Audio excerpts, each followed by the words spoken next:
Balikan natin kasi nag more than 21% na. Ayan o.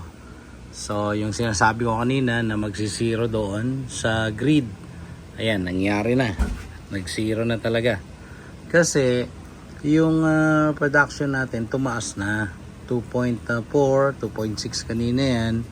At yung ating load sa bahay 600 or 870.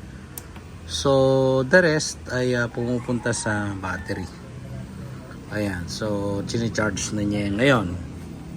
At kung makikita ninyo, naka-load first pa rin naman yan andito sa work mode. At since ang setup natin dito sa bahay ay less than 80% ng 18 kilowatts. Ito, 18 kilowatts kasi ito, no? So less than 80%, kaya zero export to load ang ating setting. Pero wala tayong net metering, kaya kung makikita ninyo, naka solar cell uncheck, no? Uncheck ang solar cell niyan. So lumalabas ay naka off grid ang function. Pero kahit off-grid ang function niya, ay mayroon pa ring connection yan dito sa AC input. Kasi in case na magkaroon ng net metering, no, sa ito, i-check natin yan, yung solar cell na yan, kung magkakaroon ng net metering.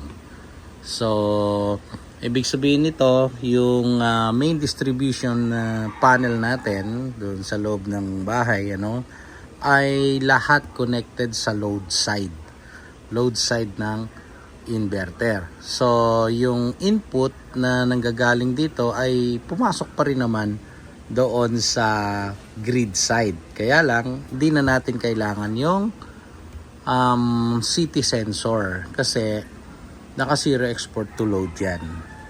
Okay. So, ayun.